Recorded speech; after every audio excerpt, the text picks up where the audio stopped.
Hermanos, abrimos nuestras Biblias, el libro de Apocalipsis, capítulo 21. Apocalipsis capítulo 21. Y vamos a estar leyendo los primeros 8 versículos. Apocalipsis 21, versículos 1 al 8.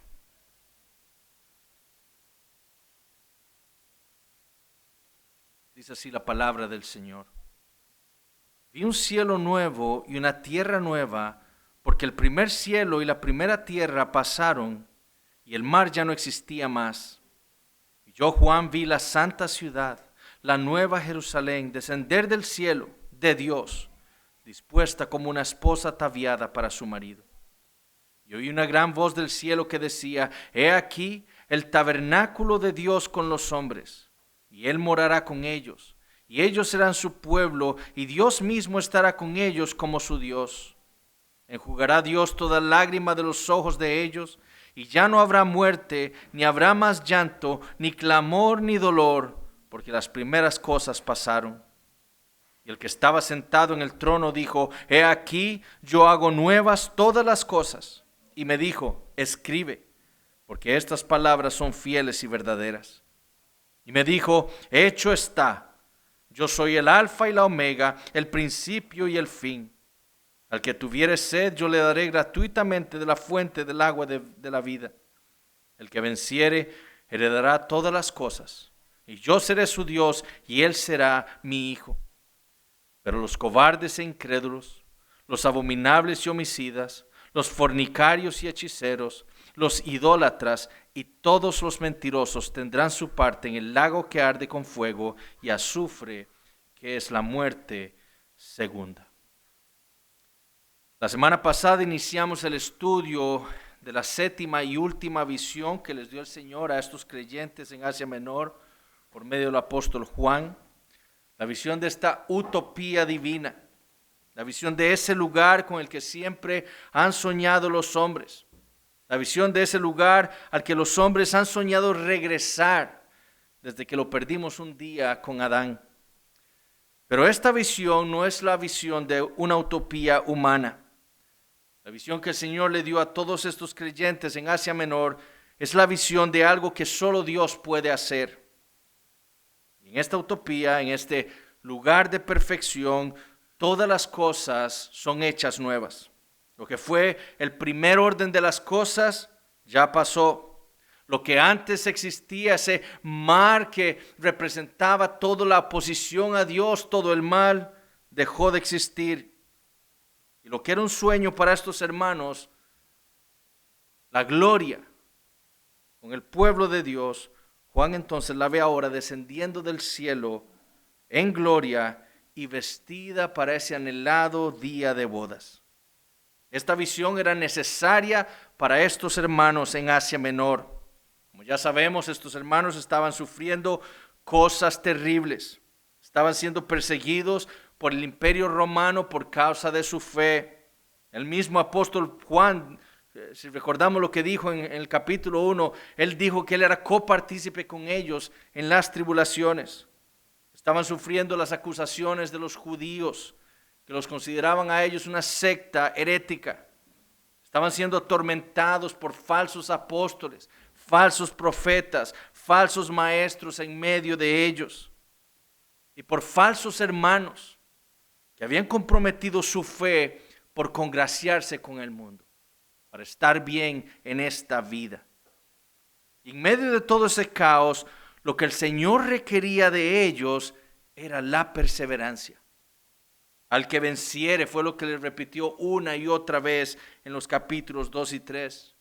Bienaventurados, les dijo en el capítulo 14, los muertos que mueren en el Señor. ¿Qué necesitaban entonces estos hermanos para perseverar? Bueno, lo que ellos necesitaban era el recordatorio del futuro glorioso que el Señor le había prometido a su pueblo. El recordatorio de la utopía, de ese lugar de felicidad, de ese lugar de perfección que Dios tenía guardado para ellos en la eternidad. Y eso fue lo que vimos la semana pasada. Pero aquí en estos mismos 8 versículos del capítulo 21, el Señor desea motivar la perseverancia de estos hermanos, mostrándoles también las bendiciones de esa utopía divina y el propósito que tenía ese recordatorio de esta utopía. Y eso es lo que estaremos viendo el día de hoy. Primero, las bendiciones de la bendición que le fue dada a Juan. Y segundo, el propósito de la visión. Veamos entonces el primer punto del sermón, las bendiciones de esta visión de los cielos nuevos y la tierra nueva. Y volvamos a leer entonces los versículos 3 al 5. Y oí una gran voz del cielo que decía: He aquí el tabernáculo de Dios con los hombres, y Él morará con ellos, y ellos serán su pueblo, y Dios mismo estará con ellos como su Dios.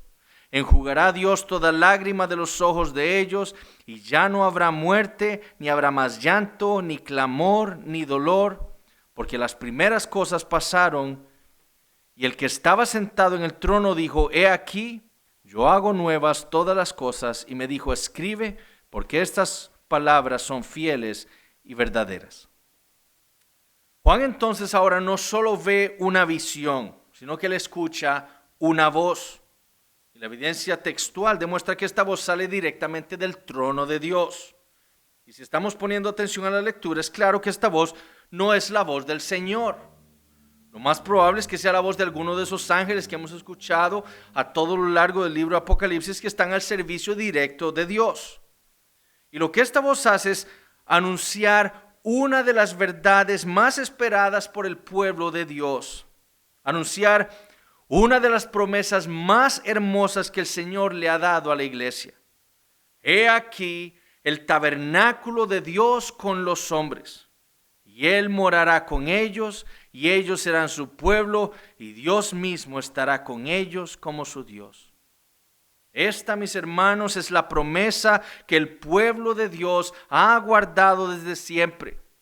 La realidad que estaba incluida en esa promesa que le hizo el Señor a Adán en el jardín del Edén, y que le era mostrado ocasionalmente cuando el Señor descendía para estar con Adán en aquel lugar. La promesa de la presencia de Dios con los hombres. De nuevo, no de vez en cuando, como leemos que sucedía en el jardín del Edén, sino por la eternidad. El término griego que usa Juan aquí, que se traduce como morará, es prácticamente la traducción del término hebreo Shekinah, que habla de esa íntima comunión entre Dios y su pueblo, esa comunión íntima que era prometida en el Antiguo Testamento. En Levítico capítulo 26, por ejemplo, y vayamos un momento a Levítico capítulo 26, Dios le prometió esto a su pueblo. Levítico 26, versículos 11 y 12. Y pondré mi morada en medio de vosotros, y mi alma no os abominará, y andaré entre vosotros, y yo seré vuestro Dios, y vosotros seréis mi pueblo. La promesa que Dios le había dado a su pueblo Israel es que Él pondría su morada en medio de ellos, representando que Él sería su Dios, ellos serían su pueblo, y que Él estaría con ellos para siempre. Por medio del profeta Ezequiel, en Ezequiel capítulo 37, es donde también el Señor está tomando para mostrarle estas promesas al apóstol Juan y a estas iglesias en Asia Menor. En Ezequiel 37, 27, Dios le dijo esto a su pueblo: estará en medio de ellos mi tabernáculo, y seré a ellos por Dios, y ellos me serán por pueblo.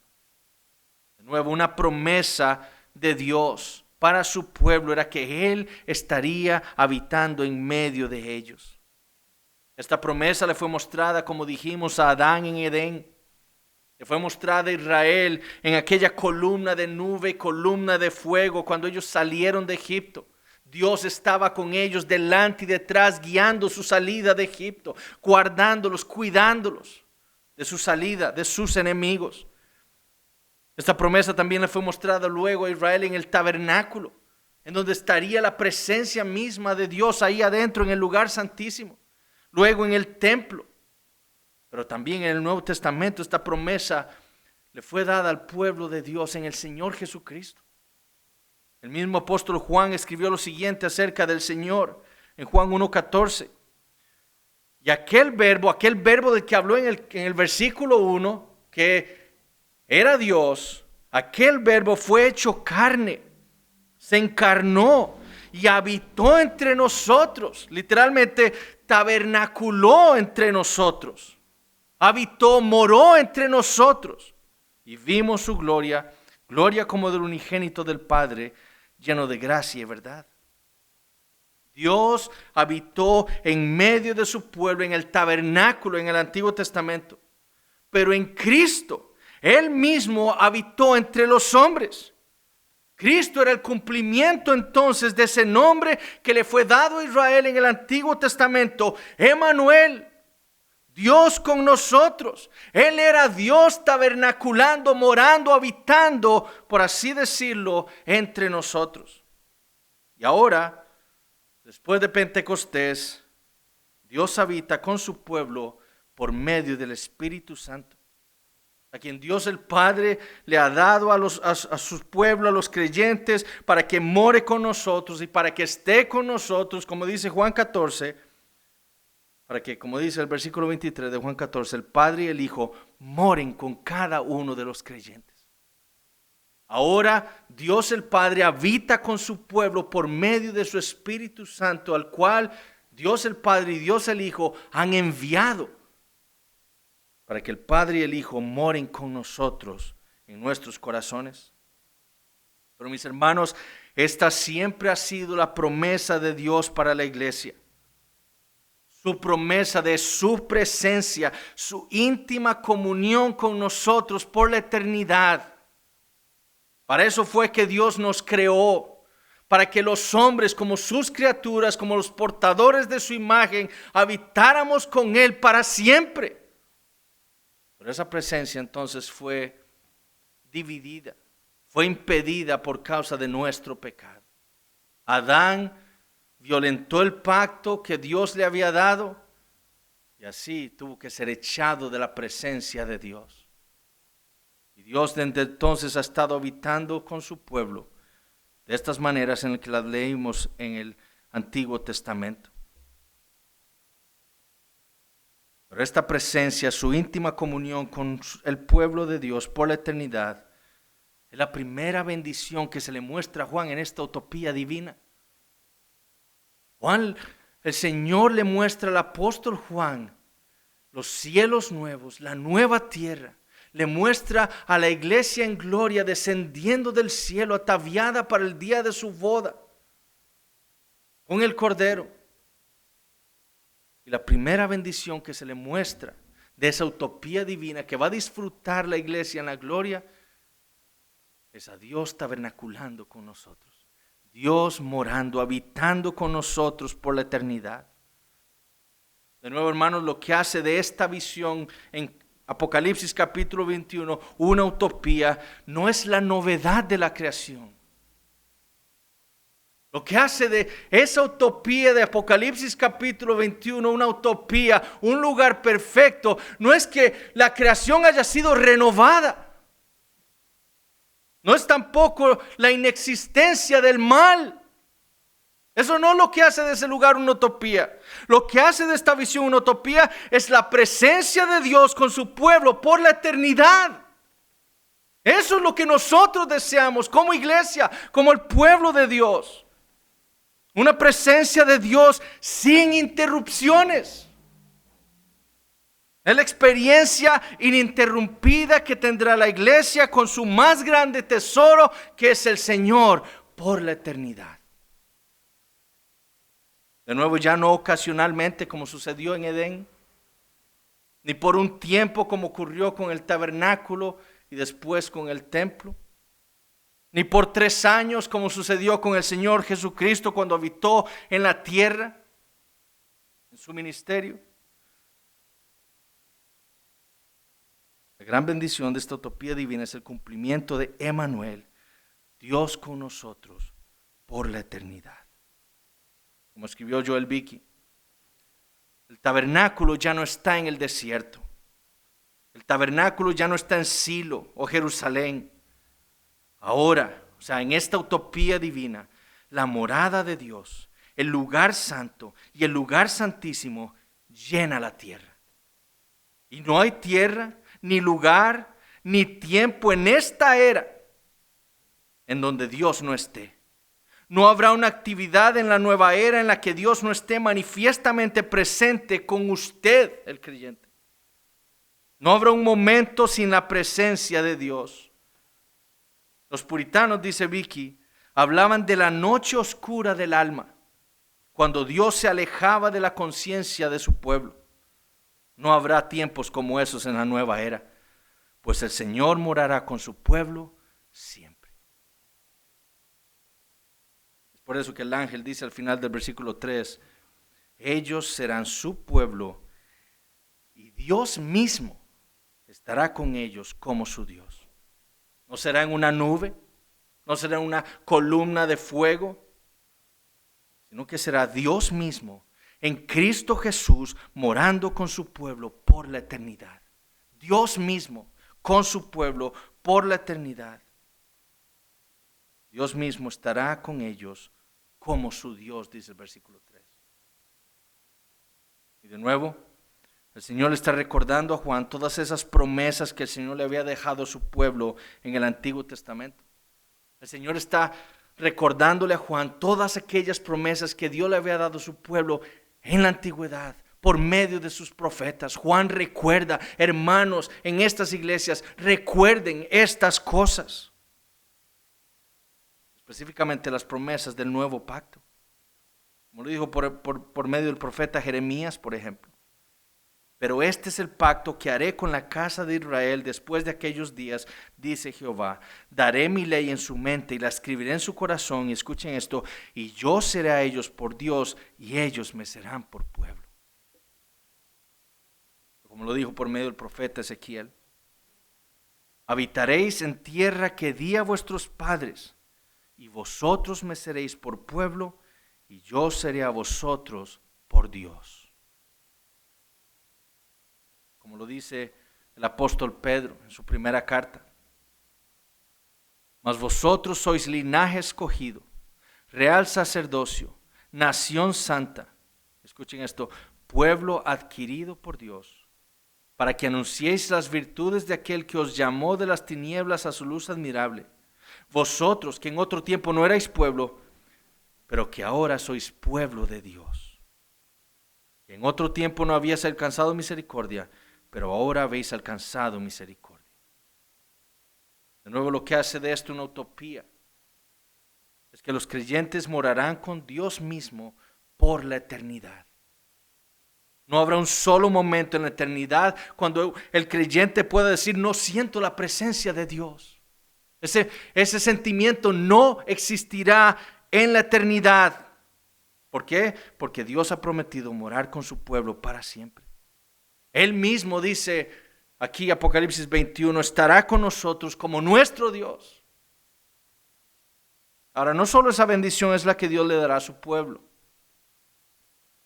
En esta utopía divina también dice el ángel en el versículo 4, enjugará Dios toda lágrima de los ojos de ellos, y ya no habrá muerte, ni habrá más llanto, ni clamor, ni dolor, porque las primeras cosas pasaron. De nuevo, estas son bendiciones que Dios había prometido darle a su pueblo también en la antigüedad. Por medio del profeta Isaías, el Señor dijo lo siguiente, en Isaías 25:8.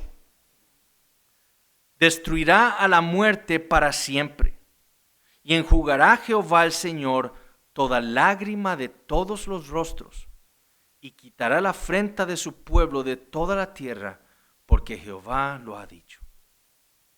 Por medio del profeta Isaías, Dios le estaba profetizando, prometiendo a su pueblo que un día llegaría cuando Él destruiría a la muerte también.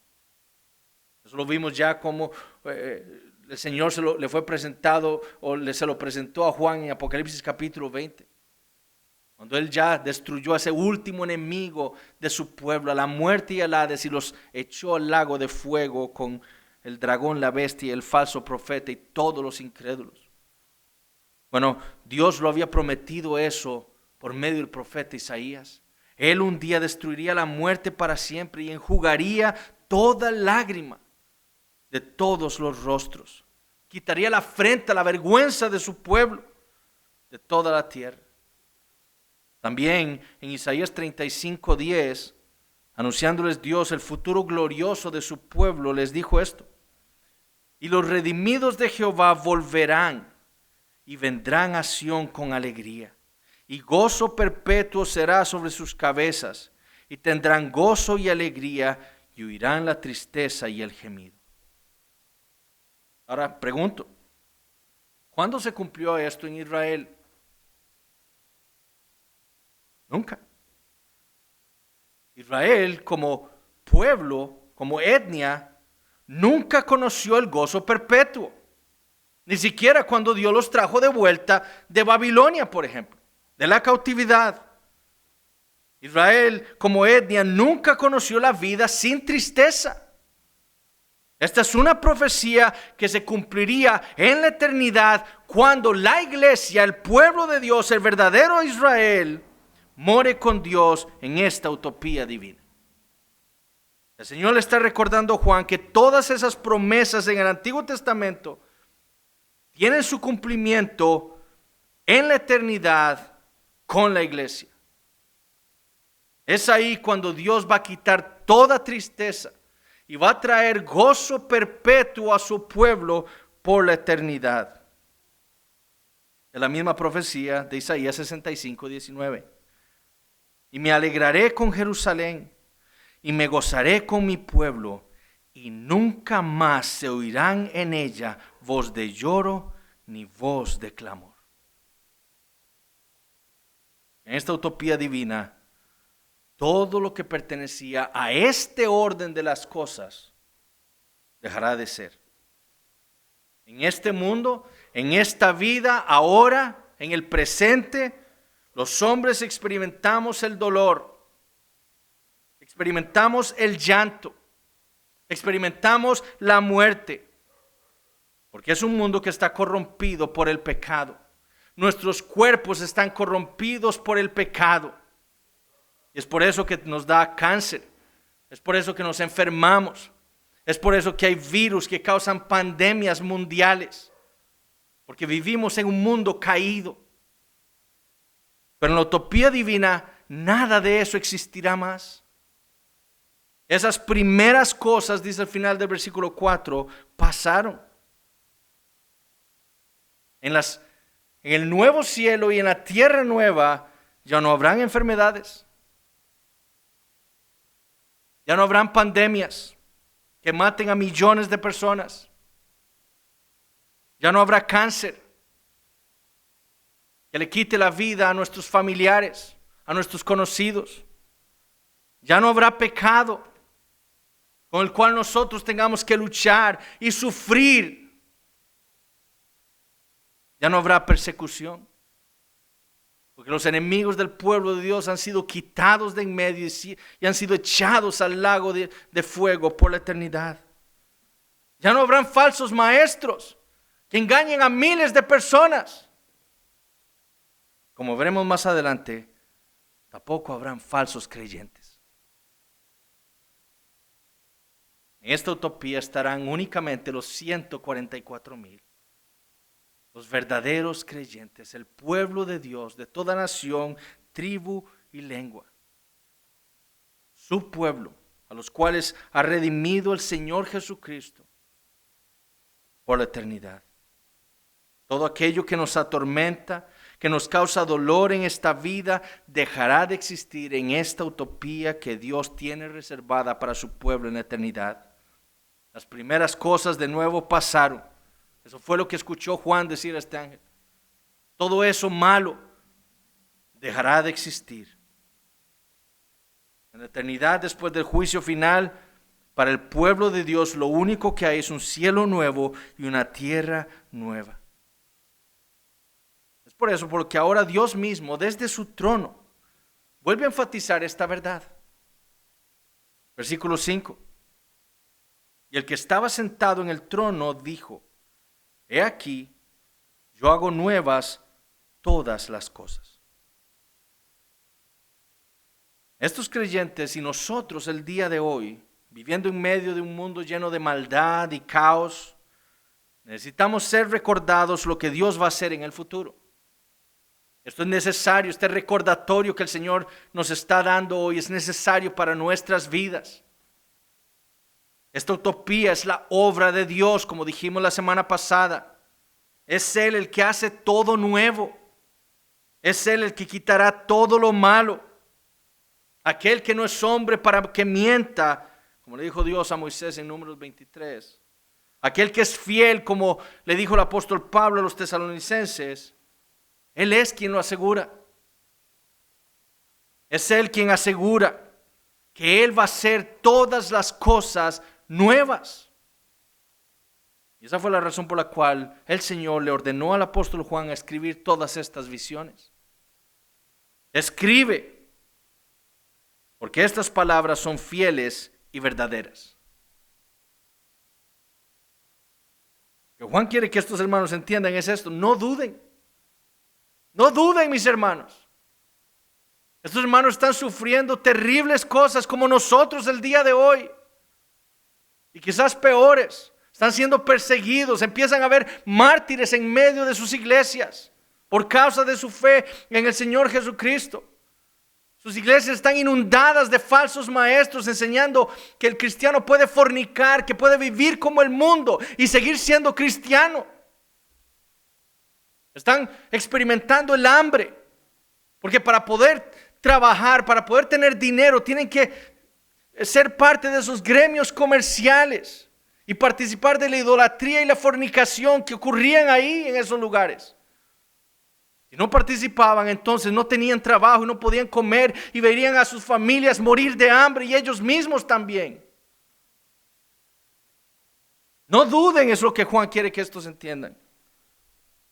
Esto es lo que nos ha prometido aquel que es fiel y verdadero. Él nos ha prometido que un día Él hará nuevo todas las cosas. Hoy aquí sufrimos, hoy aquí lloramos, hoy aquí experimentamos la muerte, pero un día Dios estará con nosotros por la eternidad. Un día todo el dolor, el sufrimiento, el mal y la muerte ya no serán más. No duden. Ahora, ¿cuál era el propósito de esta visión? Este es el segundo punto del sermón. Versículos 6 al 8. Y me dijo: hecho está. Yo soy el alfa y la omega, el principio y el fin. Al que tuviere sed, yo le daré gratuitamente de la fuente del agua de la vida. El que venciere heredará todas las cosas. Y yo seré su Dios y él será mi hijo. Pero los cobardes e incrédulos, los abominables y homicidas, los fornicarios y hechiceros, los idólatras y todos los mentirosos tendrán su parte en el lago que arde con fuego y azufre, que es la muerte segunda. Hecho está.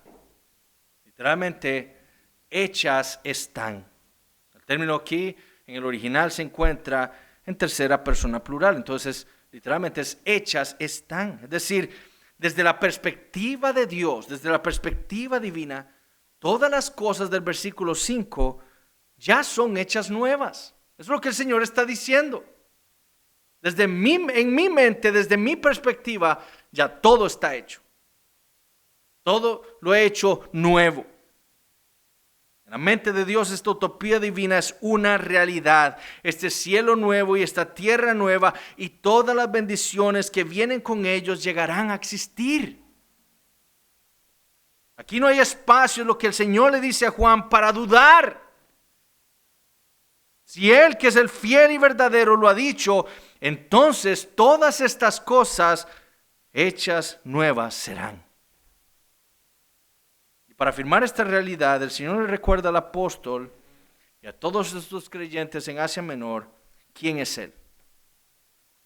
Para que no duden, para que entiendan que estas cosas que Él está mostrando a Juan, que pertenecerán a la iglesia en la gloria, para que sepan que serán una realidad, Dios les dice, les recuerda a ellos quién es Él.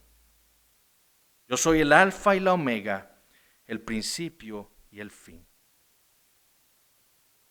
Cuando el Señor quiso asegurarle a Israel que lo que Él había proclamado acerca del futuro sería una realidad, lo hizo recordándoles esto en Isaías 44:6. Así dice Jehová, Rey de Israel y su Redentor, Jehová de los ejércitos. Yo soy el primero y yo soy el postrero, y fuera de mí no hay Dios. Cuando Dios le dice a Juan que Él es el alfa y la omega, el alfa es la primera letra del abecedario griego, la omega es la última letra. Cuando Él le dice que Él es el principio y el fin, lo que les está recordando, si recordamos lo que vimos antes en Apocalipsis, es su soberanía sobre todas las cosas, y especialmente su soberanía sobre la historia humana. Dios, como le dijo a Israel en Isaías 44, puede saber el futuro porque es Él quien lo ha decretado todo. Es Él quien está en control de todas las cosas. No es que Dios vea el futuro y diga, bueno, voy a ver qué es lo que va a pasar. No, yo sé lo que va a pasar porque eso es lo que yo he decretado que ocurra 1000 o 2000 años después de que yo he hablado. Entonces, cuando Dios le dice a Juan que Él es el alfa y el omega, el principio y el fin, lo que le está diciendo es, yo soy el soberano del universo, yo estoy en control de la historia humana. Él es el origen y la meta de todo. Él es el que controla el principio, el medio y el final de la historia. La razón por la cual esta utopía divina está asegurada para la iglesia es porque Dios es Dios y porque no hay otro Dios fuera de Él, como le dijo a Israel por medio de Isaías. Lo que Él ha prometido a su pueblo es como si ya existiera. Hechas están. Como escribió Hendrickson, solo Dios puede hacer las cosas nuevas. La gente puede imaginarse vanamente que por medio de una mejor educación, un mejor ambiente, una mejor legislación y una distribución más equitativa de la riqueza van a poder abrirle paso a una nueva era, una época dorada, la utopía del deseo ardiente del hombre. Su sueño permanece un sueño. Ni las conferencias económicas, ni el desarme, ni mejores escuelas, ni los programas para compartir la riqueza van a traer una época dorada, un cielo nuevo y una tierra nueva, ni un nuevo orden. Es solo Dios quien a través de su Espíritu hace todas las cosas nuevas. Solo Él puede restaurar y renovar al hombre y al universo. ¿Por qué? Porque solo Él es Dios. Y cuando Él dice que las cosas, Él las hará nuevas. Y cuando nos dice, hechas están, son una realidad desde mi perspectiva. Para el creyente eso trae paz. Porque sabe que Dios no miente. Porque sabe que Dios tiene el poder para hacer lo que Él ha prometido. Y este es el propósito de toda esta visión. Animar a todos estos hermanos a perseverar. En medio de ese caos que estaban viviendo, en medio de todo ese sufrimiento, por medio de esta visión, Dios los está animando a ellos a perseverar.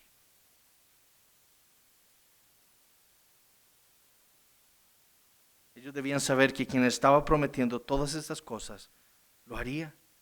Tenía el poder para hacerlo.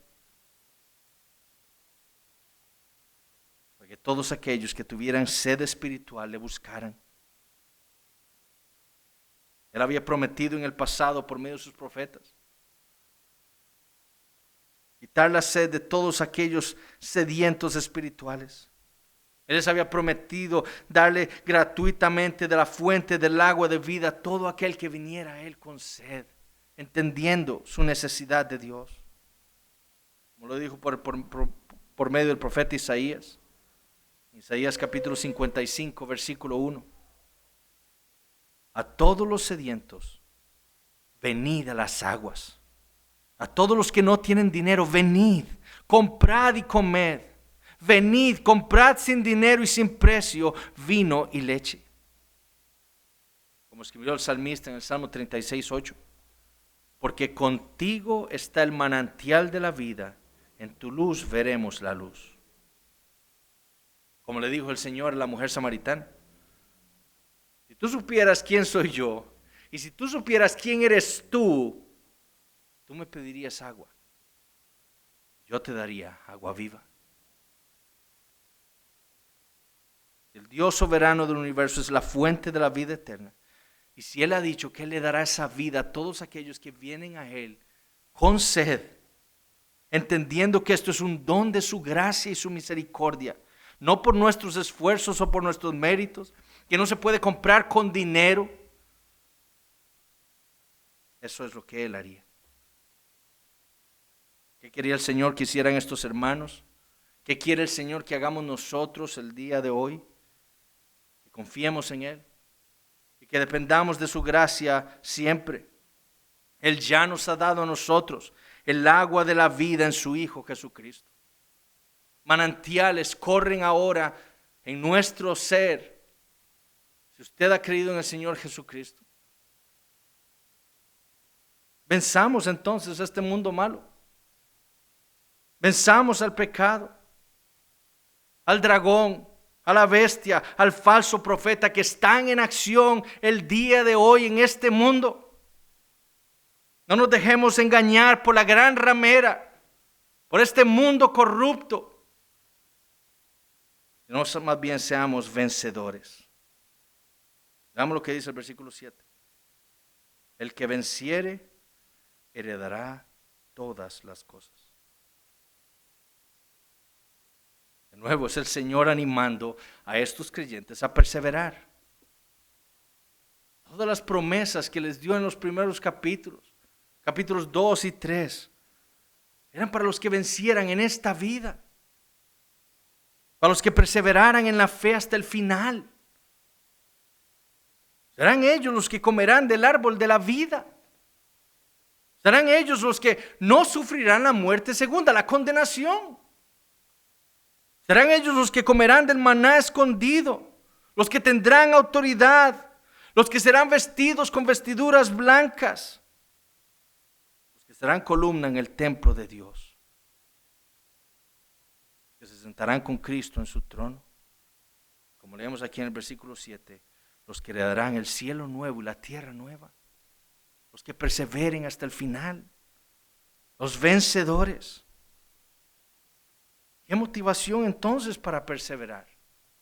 Qué gracia la de Dios al mostrarnos esta visión de lo que será la gloria para la iglesia por la eternidad. Para animarnos el día de hoy. Para que enderezcamos nuestras rodillas, como dice Hebreos capítulo 12. Para que afirmamos nuestros pies y nos levantemos y sigamos corriendo la carrera de la fe. Si este mundo es pasajero, si un día en el futuro con la segunda venida de Cristo Dios va a hacer todas las cosas nuevas, el deber del creyente entonces es vivir aquí como un peregrino, como uno que va camino a otra ciudad, a otro mundo, a la ciudad celestial, a estar como cantábamos ahora en presencia de Cristo por la eternidad. Porque heredaremos esta utopía divina y todas las bendiciones que se nos prometen en ella. Pero el Señor añade otra motivación. No solo heredaremos todo esto, sino que también la promesa del pacto abrahámico y la promesa del pacto davídico serán del creyente también. Y yo seré su Dios, dice el versículo 7. Y Él será mi hijo. En Génesis 17, 7, Dios le había prometido lo siguiente al patriarca Abraham. Y estableceré mi pacto entre mí y ti y tu descendencia después de ti en sus generaciones por pacto perpetuo para ser tu Dios y el de tu descendencia después de ti. No solo Dios le estaba prometiendo a Abraham que por causa de su fe en él sería su Dios, sino que también le estaba prometiendo que Dios sería el Dios, el Padre de la descendencia espiritual de Abraham.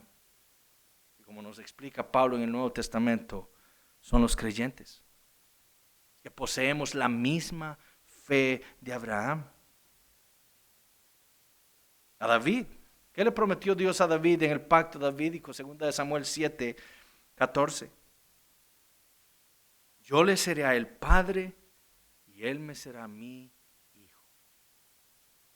El Señor le está diciendo a Juan aquí, aquella promesa del pacto davídico es para el creyente también. Dios está prometiendo ser su padre y hacer del creyente su hijo. Lo que Dios le está diciendo a Juan es que el propósito para perseverar en la fe, en esta carrera que Dios ha puesto delante de nosotros, es el cumplimiento del pacto divino en donde Él prometió ser nuestro Dios, nuestro Padre, y cada creyente es su hijo. La otra motivación entonces para perseverar está en la realidad de la adopción que hemos sido o que hemos recibido los creyentes de parte de Dios en Cristo Jesús. Pues todos sois, dice Gálatas 3:26, hijos de Dios por la fe en Cristo Jesús. Romanos 8:15, pues no habéis recibido el espíritu de esclavitud para estar otra vez en temor, sino que habéis recibido el espíritu de adopción por el cual clamamos, Abba, Padre. ¿Cómo no vamos a perseverar entonces? ¿Cómo no vamos a seguir avanzando? ¿Cómo no vamos a seguir viviendo puestos los ojos en Jesús? Notemos lo que dice el versículo 8. Pero los cobardes e incrédulos, los abominables y homicidas, los fornicarios y hechiceros, los idólatras y todos los mentirosos tendrán su parte en el lago que arde con fuego y azufre, que es la muerte segunda. ¿De quién está hablando el Señor aquí? ¿Quiénes son estos? Los cobardes, incrédulos, abominables, homicidas, fornicarios, hechiceros, idólatras, mentirosos. ¿Estará hablando el Señor de todos aquellos que se habían aliado externamente con Babilonia? Los rebeldes a Dios, los que se opusieron al Señor y a los cuales el Señor destruyó y los envió ya al infierno. Yo creo que no. En el capítulo 20 ya todos esos fueron juzgados y lanzados al infierno. Yo creo que aquí el Señor se está refiriendo a los falsos creyentes. Aquellos que decían ser cristianos, que eran miembros de estas iglesias en Asia Menor, pero que se habían comprometido de una u otra manera con el mundo. Todos los miembros de estas iglesias debían entender que así como los que se habían aliado abiertamente con el mundo, con Babilonia, con la gran ramera, serían juzgados y lanzados al infierno, aquellos que hicieran lo mismo a pesar de profesar ser cristianos, serían lanzados allí también. El Señor le muestra esto al apóstol Juan mediante una lista de 4 parejas de pecados. La primera pareja son los cobardes y los incrédulos. Podríamos traducirlo también, porque se puede traducir así, los cobardes y los infieles. Quiero que vayamos un momento a 2 Timoteo capítulo 1, versículos 7 y 8. 2 Timoteo 1, versículos 7 y 8. Porque no nos ha dado Dios espíritu de cobardía, sino de poder, de amor y de dominio propio. Escuchen esto. Por tanto, no te avergüences de dar testimonio de nuestro Señor. No seas cobarde. Es lo que está diciendo Pablo. Dios no nos ha dado un espíritu de cobardía. Entonces, proclame a Cristo.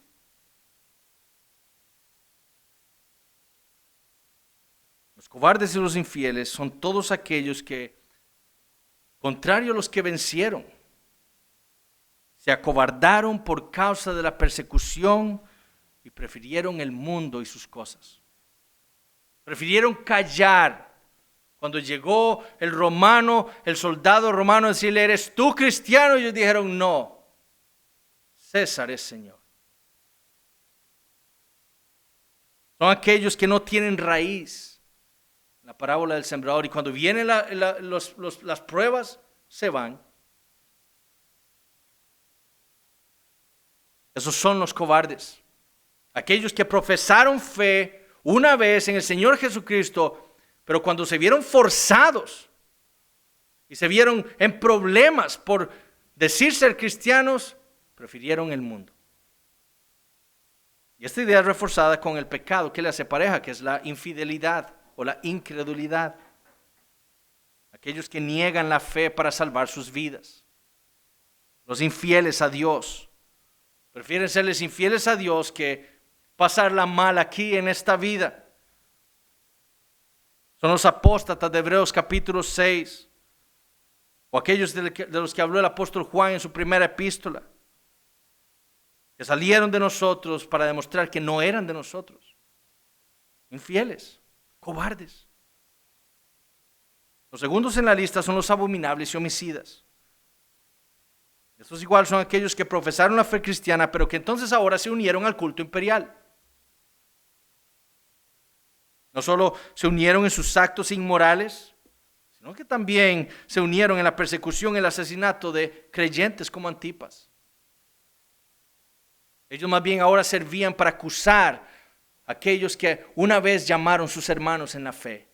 Ellos son cristianos. Arréstenos, mátenos. Lo hicieron para salvar sus vidas. El tercer grupo son los fornicarios y hechiceros. Todos aquellos que junto con los falsos profetas, los falsos maestros, prefirieron unirse a esos gremios comerciales. Participar de la fornicación y de la hechicería que era parte de esos gremios para poder tener un trabajo y poder comer. Aquellos que se unieron a los que tenían la doctrina de Balaam, a los nicolaitas, a profetisas como Jezabel. Que les decían, fornique, tranquilo. Usted es cristiano, participe de esto, no importa, es solo para comer. Y el último de los grupos son los idólatras y los mentirosos. Aquellos que profesando ser cristianos, prefirieron ahora entonces, unidos al culto imperial, adorar a César y a Roma. Adorar a la bestia, a los dioses de los gremios comerciales. Son aquellos que mintieron al decir que eran cristianos y tomaron el nombre del Señor en vano, simplemente para poder sobrevivir en este mundo al cual amaban. Estos son los Demas, los Judas, los Esaús de los que hablan las Escrituras, que prefieren las cosas de este mundo que a Dios mismo. Todos estos falsos cristianos comparten las mismas características de la gran ramera. Y estas iglesias a donde iban a ser leído este libro, aquellos falsos creyentes debían entender que lo mismo que le pasó a los incrédulos, a los rebeldes, les pasaría a ellos de no arrepentirse, aunque dijeran ser cristianos. ¿Qué debían hacer todos estos creyentes en Asia Menor?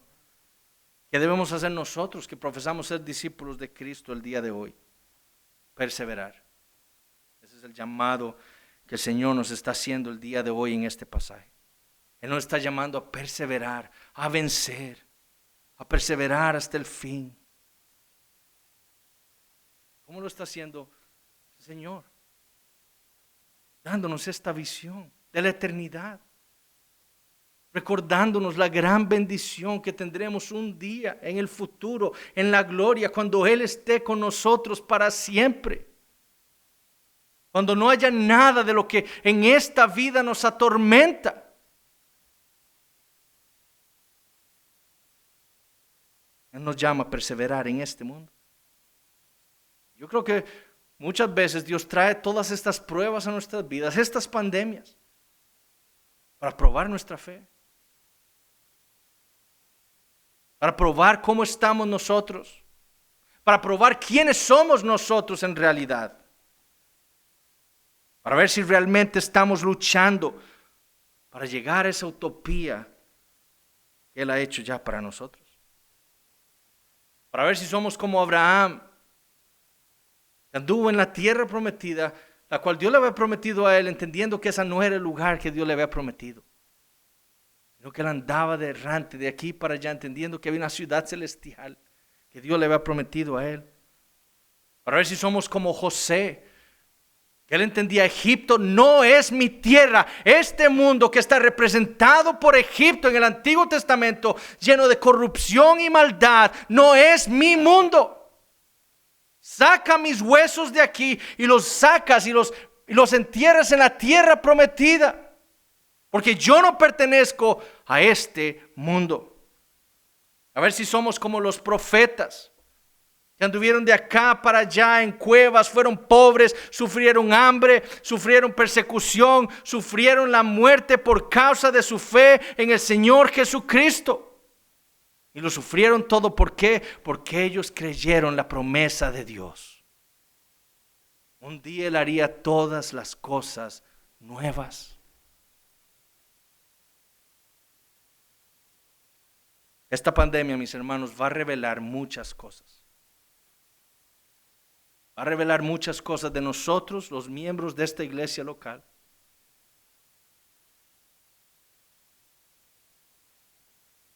Pablo dijo: Demas me ha desamparado amando este mundo. Y yo me temo que al final de esta pandemia vayan a haber algunos aquí, los que se vaya a decir lo mismo que Demas. Han dejado la iglesia, nos han desamparado porque han amado este mundo.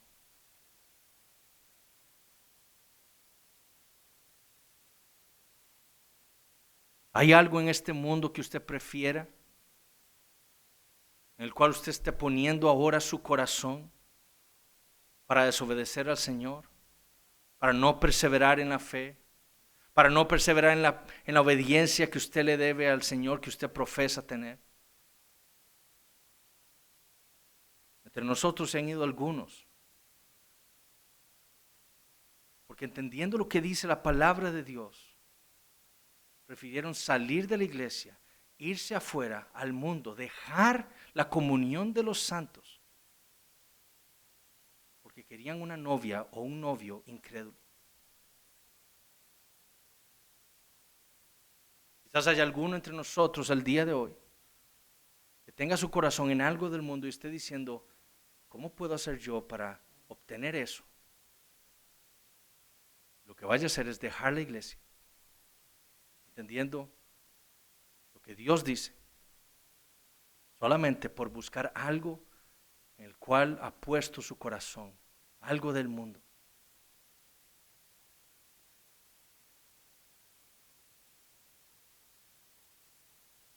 Algunos van a hacer lo mismo para obtener un trabajo.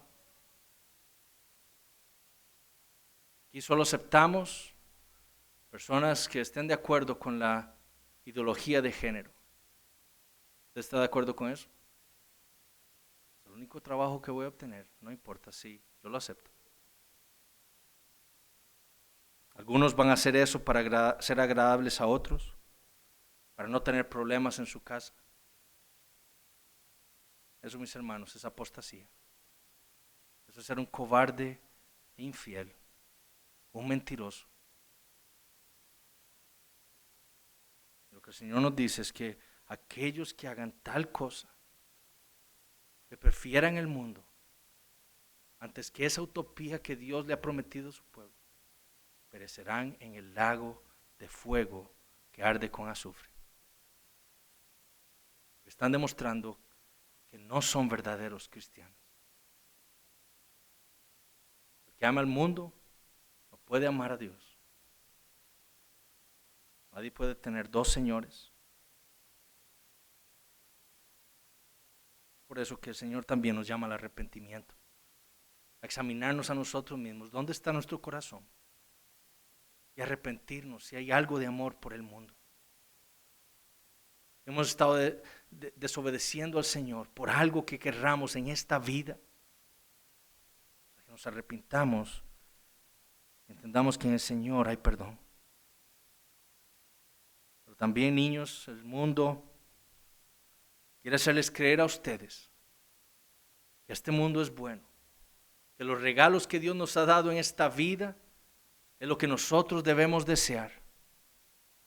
Pero hoy Juan, aquí en esta visión que Dios le ha dado a él, al apóstol Juan, que le dio hace un montón de tiempo, nos está diciendo a nosotros, a ustedes niños, que no son los regalos lo que hacen bueno este mundo, los regalos de Dios. Lo que nosotros debemos esperar no son los regalos de Dios, es a Dios mismo. Es lo que Dios nos promete a los cristianos. Un día Él estará con nosotros por la eternidad.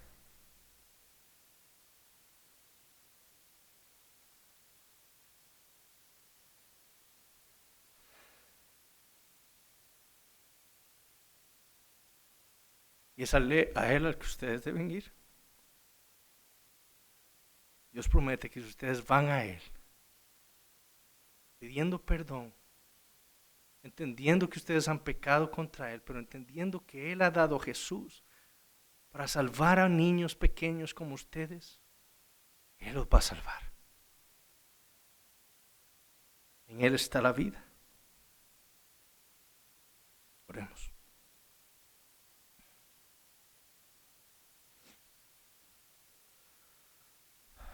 Padre Celestial, te damos gracias por tu palabra.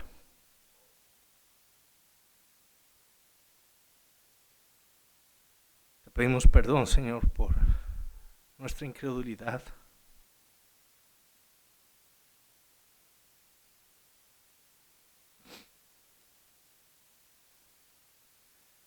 Por nuestra infidelidad. Pero tú eres un Dios grande, Señor. Y nuestro Señor Jesucristo es grande también. Y en el Señor tú nos has dado perdón. Te pido, Padre, que lo que hoy hemos escuchado nos sirva a nosotros para arrepentirnos, para seguir perseverando.